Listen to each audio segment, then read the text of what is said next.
Now it's time for the starting lineup figure five. We wrap every episode this way. Time to find out what sport we're going to do today, though. So let's take a look. The 1990 Collectors. Jackson just made my collection because Bo knows baseball. Will Clark, his lumber is lethal. Mitchell, Grace, Madden, power hitters. I like the guys I like, you know? Canseco, man can smash the ball a mile. Each sold separately, now with a rookie card. Starting lineup 1990, the Collector's Choice. They're totally fresh. They're slamming. They're jamming. They're bad. I still don't get how Magic Johnson makes an appearance in a baseball one, but not the basketball commercial. I don't get it. Because Magic Johnson's one of the all-time great businessmen of our era. So shout out to him that he can manage to secure that sort of deal for something that really doesn't involve him. Good for him. Good for Magic. Now, as always, Jared, we know it's a baseball. Jared, a baseball player. Jared's got 5 questions to get the starting lineup unboxed. Otherwise, it goes back in the stash. And without further ado, it didn't freeze, although it did freeze when I tried to play the Price is Right sound effect before. So there we go. Is this player in the Baseball Hall of Fame? He sure is. He sure is. All right, so that already eliminates where I thought you might be leaning this week. So we will need to narrow this down a bit further. Is this player a World Series champion? He is a one-time World Series champion. All right, very nice.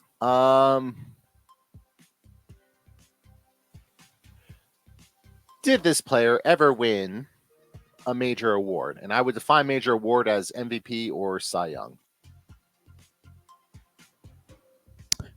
None of those. He did win 5 batting titles, though.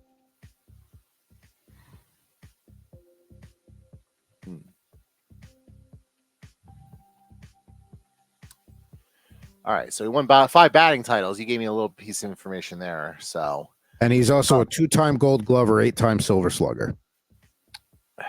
Is this player an outfielder? No. He's an infielder. Okay, well, maybe not necessarily an infielder, maybe a catcher, but got one more question. Got one more question. I have a lean for this, so let me think about this for a second. No, it won't be him. He won MVP.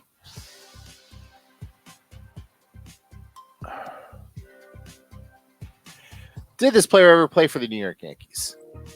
He did. Okay.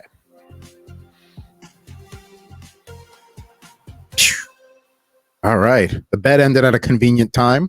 5 questions are in. All right. So just to recap, this player is a Hall of Famer. He did not win a major award, but he's a 5-time batting champion. Correct. He played for the New York Yankees. Yes. This is a player I think I know who this is. And I think this is a player we've mentioned a lot on the show the last couple weeks. Is it Wade Boggs? Yes. Good job. You had to make an appearance again. Woohoo! Nice. Wade Boggs pictured with the New York Yankees, the Chicken Man himself. I had to keep the streak alive. I mean, he's been showing up on his own. And then I remembered after we got off the air, I was like, I have a Wade Boggs starting lineup. That is going to be the one for next week. So there you go. I actually thought, before we started, I actually thought you might go Barry Bonds just because of the Willie Mays tie with him being his godson. And unfortunately, the sad news yesterday that the greatest living ball player is now no longer living. So I wonder who gets that title, by the way.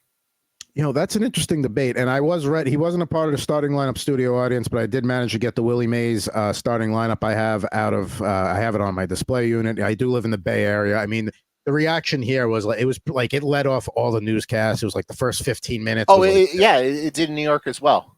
I mean, he is. I mean, the whole, just on a baseball perspective, but then culturally, racially, just like the barriers he broke and all that. I mean, he's just, and he was the best all around baseball player. Like, yes, Babe Ruth had more home runs and all that stuff, but Willie Mays literally did it all. The say hey kid. So, long life, 93 years, but it had an amazing impact. But happy trails, I guess, to Willie Mays.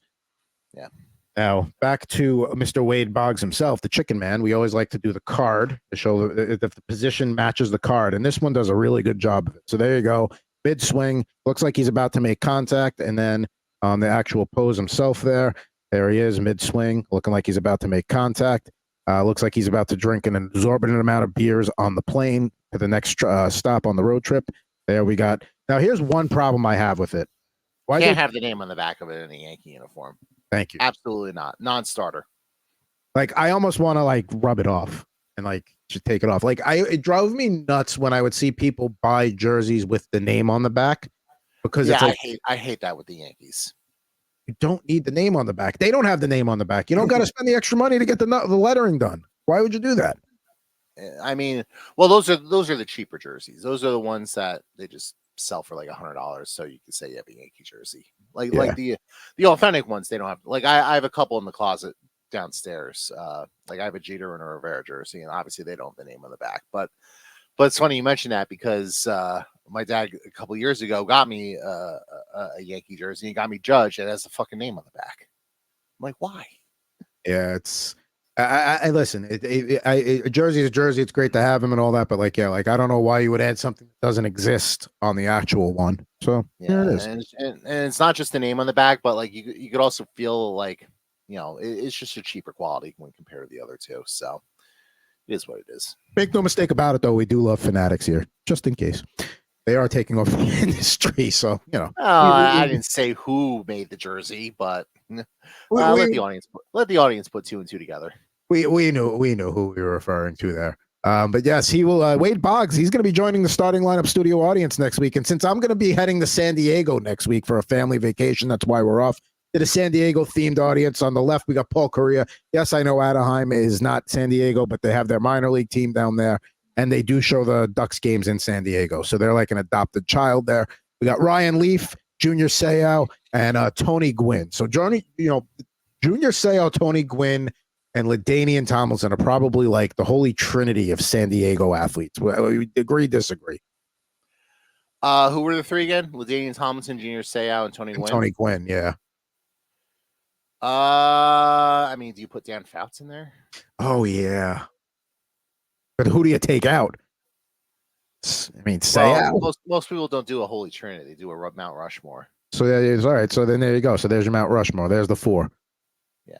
Can't believe there's no other Padres. By the way, I thought Tony Gwynn was where you were going with the starting lineup as well. That would have been my other guess, but because I don't think he ever won a major award, but obviously he didn't win a World Series, so that eliminated him. Yeah, the one time he got there, who did he lose to? That's right, the Yankees. Let's see here. Tony Gwynn. 15-time All-Star, 8-time batting title, 5-time Gold Glove, 7-time Silver Slugger. No MVP, all right? There you go.